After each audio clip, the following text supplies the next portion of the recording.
Welcome back. તો ડુપ્લિકેટની દુનિયામાં હવે બોગસ બ્રાન્ડેડ બેગનું પણ કૌભાંડ સામે આવ્યું. સુરતમાં બ્રાન્ડના નામે ડુપ્લિકેટ બેગ બનાવતી ફેક્ટરી પકડાઈ છે. પોલીસે 4,77,000ના મુદ્દામાલ સાથે કારખાનેદારની ધરપકડ કરી. કારખાનેદાર મોહમ્મદ આલમ અને ઇકબાલ સલમાનની ધરપકડ કરાઈ છે.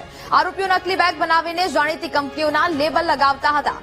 સાદિકા બેગ નામની ફેક્ટરીમાં બ્રાન્ડેડ કંપનીના નામે સ્કૂલ બેગ બનતા હતા. એટલે કે હવે બ્રાન્ડના નામે જે નકલી બેગ છે તે પણ બની રહ્યા છે. પોલીસે હાલ તો 2 આરોપીની ધરપકડ કરી વધુ કાર્યવાહી હાથ ધરી છે.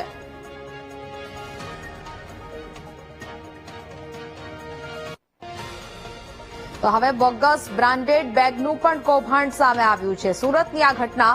સુરતમાં બ્રાન્ડના નામે ડુપ્લિકેટ બેગ બનાવતી ફેક્ટરી પકડાઈ છે. ડુપ્લિકેટ બ્રાન્ડેડ બેગની આ ફેક્ટરી પકડાઈ છે કે જ્યાં ડુપ્લિકેટ જે બેગ છે તે બનાવવામાં આવતા હતા ને તેમાં બ્રાન્ડનું ટેગ છે તે લગાવવામાં આવતું હતું. સંવાદદાતા નિર્મલ ફોનલાઈન પર જોડાયા છે. નિર્મલ, સુરતમાં બ્રાન્ડના નામે ડુપ્લિકેટ બેગ બનાવતી ફેક્ટરી પકડાઈ છે, શું વિગત?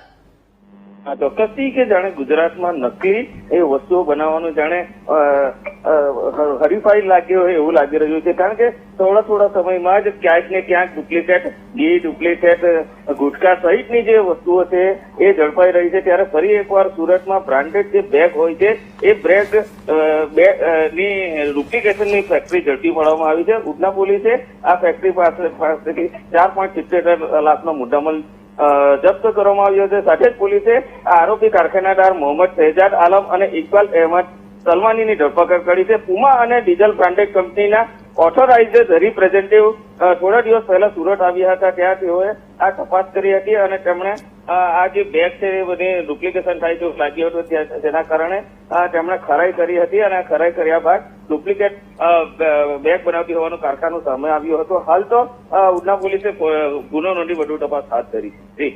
બિલકુલ નિર્મલ, જાણકારી બદલ આભાર.